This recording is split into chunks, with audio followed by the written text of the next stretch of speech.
नमस्कार। आसान commerce classes में आपका स्वागत है।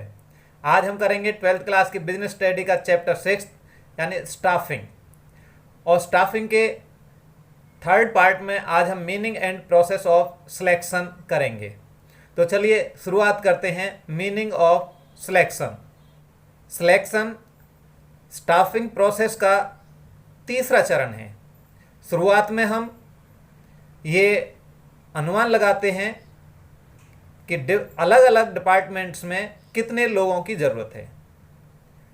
फिर दूसरे चरण में हम लोगों को अप्लाई करने के लिए प्रेरित करते हैं, जिसे हम भर्ती कहते हैं।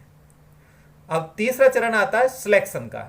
जितने लोगों ने अप्लाई किया है, अब उनको दो भागों में बांट देते हैं, जिनको हमें रखना है और जिनको नहीं रखना है। इस प्रक्रिया को हम सिलेक्शन कहते हैं। इसे इन शब्दों में परिभाषित किया गया है। Selection is the process of identifying and choosing the best person out of A number of prospective candidates for a job. यानी सिलेक्शन एक हमारी प्रोसेस है। किस चीज़ की? Identify and choosing best person, एक सबसे अच्छे व्यक्ति को चुनने की। Out of A number of prospective candidates, उन लोगों में से जो हमारे यहाँ जॉब करना चाहते हैं। तो इसको सिंपल शब्दों में हम इस तरह से कह सकते हैं कि सिलेक्शन एक इस तरह की प्रोसेस है जिसमें हमारे यहाँ पर जॉब करने के इच्छुक लोगों में से सबसे अच्छे व्यक्ति को चुना जाता है। अब आगे हम देखते हैं प्रोसेस ऑफ सिलेक्शन। सिलेक्शन की एक बहुत लंबी प्रक्रिया है। ये अलग अलग यूनिट्स में या ऑर्गेनाइजेशन में ये अलग अलग हो सकती है, लेकिन यहाँ पर एक प्रोसेस दी गई है जो कि आमतौर पर ज़्यादातर ऑर्गेनाइजेशन में अपनाई जाती है। तो इसका सबसे पहला चरण होता है जब हमारे पास में एप्लीकेशन आ जाती हैं, यानी भर्ती की प्रक्रिया पूरी हो जाती है, तब फिर हमारी सिलेक्शन की प्रक्रिया शुरू होती है। उसमें सबसे पहले हम करते हैं प्रिलिमिनरी स्क्रीनिंग। इसमें हम एक सबसे पहले तो एप्लीकेशन को जांचते हैं। कई बार एप्लीकेशन में ये पता लग जाता है कि कोई किसी की क्वालिफिकेशन ही उस जॉब के लायक नहीं है। दूसरा, फिर उनका इंटरव्यू लेते हैं, एक छोटा सा इंटरव्यू, जिसमें पता लगाते हैं कि वो हमारे जॉब के लिए योग्य है या नहीं है। तो ये स्टार्टिंग में पहले ही उनमें से जो योग्य नहीं होते हैं उनको अलग कर दिया जाता है। इसके बाद में जो लोग योग्य हैं, फिर उनके हमारे अगली प्रक्रिया में उनको शामिल करते हैं, जिसमें सबसे महत्वपूर्ण जो प्रक्रिया है वो है सिलेक्शन टेस्ट की। हम उनके बहुत सारे अलग अलग तरह की उनकी योग्यताओं को जांचने के लिए बहुत अलग अलग तरह के टेस्ट लेते हैं। इन टेस्ट में हमारी कुछ नीचे दिए गए हैं।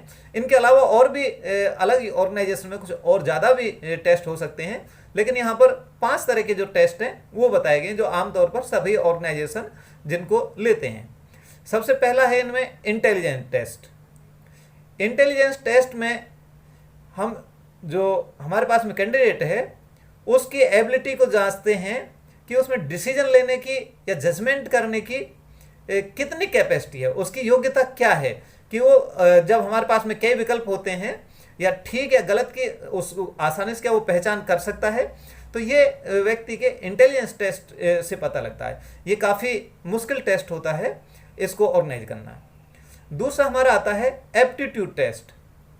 एप्टीट्यूड टेस्ट के अंदर हम कैंडिडेट की potential for learning new skills को हम देखते हैं।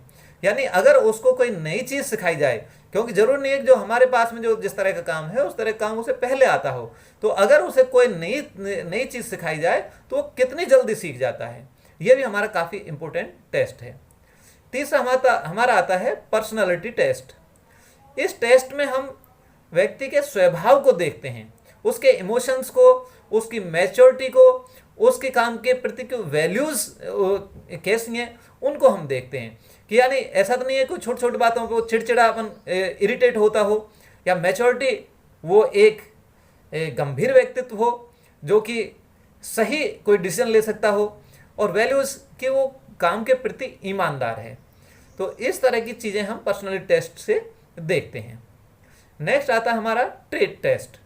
यहाँ पर ट्रेड का मीनिंग किसी व्यापार से नहीं है।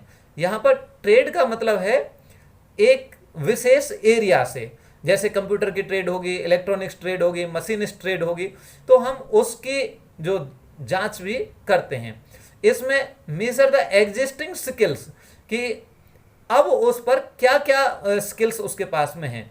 अब जब वो जो जिसने हमारे यहाँ पर अप्लाई किया है उसके पास में पहले से वो क्या क्या चीज़ जानता है। तो एप्टीट्यूड टेस्ट में और ट्रेड टेस्ट में यही अंतर है।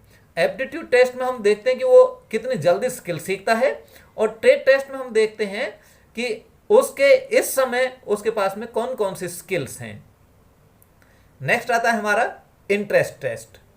अब देखिए, कई लोगों का एक अलग अलग तरीके कार्य में इंटरेस्ट होता है। कोई व्यक्ति तो ऐसा है कि जो कि फाइल्स पेपर्स यानी ऑफिस वर्क के लिए जो ज़्यादा उसका इंटरेस्ट रहता है वो ज़्यादा सुविधाजनक ढंग से कर सकता है। कई ऐसे लोग होते हैं जो कि पब्लिक डीलिंग में जिनका इंटरेस्ट होता है। कई लोगों का मशीनों के साथ में ज़्यादा कंफर्टेबल रहते हैं। तो इस तरीके से हम अपने कैंडिडेट की इंटरेस्ट का पैटर्न क्या है उसका, और किस तरह के काम में ज़्यादा इन्वॉल्वमेंट रहता है उसका, उस चीज़ को हम जांचते हैं। अब ये टेस्ट हो जाने के बाद में फिर अगला हमारा जो स्टेप आता है वो है एम्प्लॉयमेंट इंटरव्यू। जो हमारा एक स्क्रीनिंग इंटरव्यू हुआ था उसमें तो एक बार देखने से, थोड़ी बातचीत करने से ही ये पता लग जाता है कि नहीं, ये हमारे योग्य नहीं है, तो उसको हम शामिल ही नहीं करते टेस्ट में। लेकिन जो टेस्ट पास कर जाते हैं फिर उसके ये चीज़ जांची जाती है कि वो हमारे जॉब के लिए कितना सूटेबल है। कईयों को तो हमने टेस्ट में ही अलग निकाल देते हैं, लेकिन उसके अगर कोई टेस्ट पास कर लेता है फिर अपने जॉब के हिसाब से कितना वो कैंडिडेट हमारा सूटेबल है, इस चीज़ का हम इंटरव्यू के द्वारा पता लगाते हैं। अब नेक्स्ट जो स्टेप आता है वो है रेफरेंस एंड बैकग्राउंड चेक्स। इसके लिए हम कैंडिडेट के अंदर कुछ एडिशनल जो इन्फॉर्मेशन होते हैं उसके बारे में उन्हें जानने की कोशिश करते हैं। इसके लिए हम कैंडिडेट से कुछ उसके जानकार लोगों के नेम, एड्रेस, फ़ोन नंबर वगैरह ले लेते हैं और फिर उनसे क्रॉस चेक करते हैं उसकी जो इन्फॉर्मेशन उन्हें दी है उनको कंफर्म करने के लिए, और उसके बारे में पता लगाते हैं कि वो किस तरह का व्यक्तित्व है। इसके बाद में फिर हमारा अगला स्टेप आता है सिलेक्शन डिसीजन।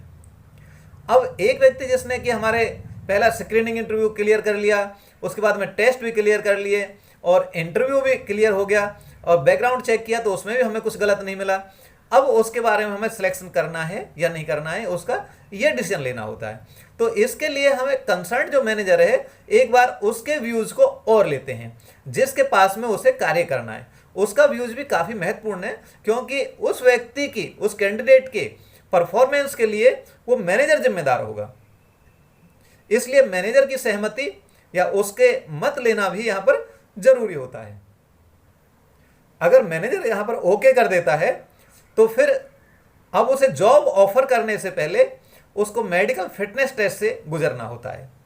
कहीं ऐसा तो नहीं है कि वो मेडिकल रूप से फिट ना हो और कुछ दिन में ही वो कार्य करने के लायक ना रहे, कुछ इस तरह की उसके अंदर बीमारी हो, तो हमें फिर ये सारी प्रक्रिया कहीं दोबारा से ना करनी पड़ जाए किसी नए कैंडिडेट के लिए।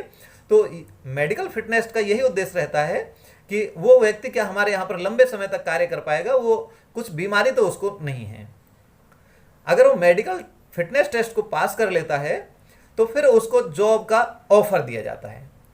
इसमें उसकी एक्सेप्टेंस भी ली जाती है और एक अपॉइंटमेंट लेटर दिया जाता है, साथ में कुछ ज्वाइन करने के लिए उसे कुछ टाइम पीरियड दिया जाता है। और सबसे लास्ट में फिर जब वो एक्सेप्ट कर लेता है हमारे जॉब के ऑफर को, तो इसके बाद में कॉन्ट्रैक्ट ऑफ एम्प्लॉयमेंट, फिर हमारे यानी एम्प्लॉयर और एम्प्लॉय के बीच में एक कॉन्ट्रैक्ट साइन करना होता है। उसमें कैंडिडेट की तरफ से कुछ उसके डॉक्यूमेंट्स होते हैं जो अटेस्टेड होते हैं, वो रिकॉर्ड के लिए रख लिए जाते हैं। और जो कॉन्ट्रैक्ट होता है उसके अंदर जॉब टाइटल है, उसकी क्या क्या ड्यूटीज़ होंगी, क्या रेस्पॉन्सिबिलिटीज़ होंगी, रेट ऑफ पेमेंट क्या होगा, ग्रीवेंस को निपटाने का प्रोसीजर क्या होगा, और टर्मिनेशन ऑफ एम्प्लॉयमेंट उसकी क्या कंडीशंस होंगी, इन सभी चीज़ों का उसमें कॉन्ट्रैक्ट में लिखा होता है, जो एम्प्लॉयर और कैंडिडेट एम्प्लॉय दोनों के द्वारा उसे साइन किया जाता है। इस तरीके से अब वो हमारा जो एक एम्प्लॉय बन जाता है ऑर्गेनाइजेशन का। तो ये हमारी सिलेक्शन प्रोसेस है। आज के लिए इतना ही।